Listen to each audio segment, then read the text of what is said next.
Welcome to Make It Take It. I'm DC. Thanks for clicking on my tournament tips video. I'm going to give you my top tournament tips and examples of the NCAA tournament of 2025. I was 18-2 at this time last year during this tournament run. I hit 62.8 in college basketball winning percentage so far this year. So let's get it going. Have another great tournament season. These are my top tips.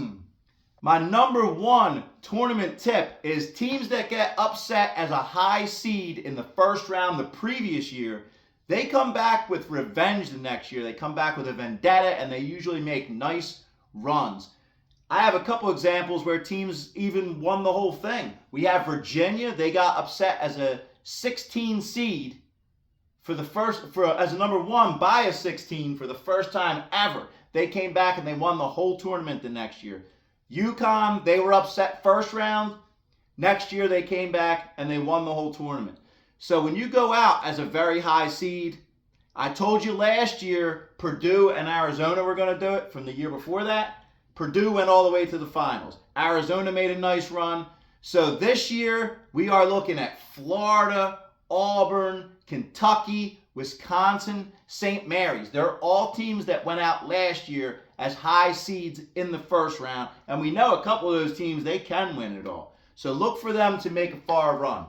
My number two tournament tip, limit the amount of upsets that you take. I know everybody's an expert this time of year about college basketball because they pick those 12s and 13s that win in the first round, the second round, and everybody wants to brag about it.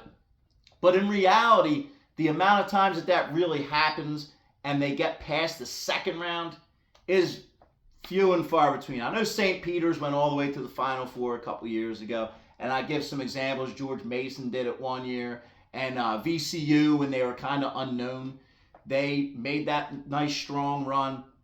But the amount of teams that get past the first round that are big upsets, 14, 15 seeds, are very, very limited. So you're going to have a lot more losses if you pick just giant upsets. Stick to a couple that you really believe in, or a few, have them go a few rounds, but if you take all upsets, it's not a really good strategy.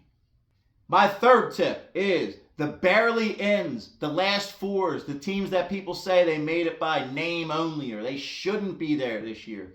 Don't be surprised to see them make runs either. A couple of years ago, nobody thought Notre Dame should have been in there, and they made a run to the Final Eight. Last year we saw it. Clemson did it. They went to the Sweet 16. North Carolina State, they went to the Final Four. They won their conference tournament, but people were saying they're going to get smoked in the first round, but they made that run. Tournament time is regroup. It's a whole different story. So don't be surprised to see those teams make runs. San Diego State, we know Texas, Xavier, those teams are last fours. They barely got in. North Carolina, people are saying they only got in by name because an NIT team should have had that spot. Well, don't be surprised to see them make a run. These are my tournament tips for 2025. Had a great college basketball season, 62.8% all year long. That's 112 wins so far. Betting it every day. You can put that record up against anybody. Any pro, any tout out there. That's going to give you their full real record. Most of the time you only hear their record on Tuesday nights or their last 20 or this and that. This is all year. I do it straight up. We're going into baseball season where we're going to slay baseball as well. So subscribe. Let's get it done. I like to share ideas. My whole point of this video is I want to see, this is the kind of videos that I would want to see and share with. I like to share ideas, get different perspectives. It's us versus them, so let's do it. Thank you for watching. Good luck today.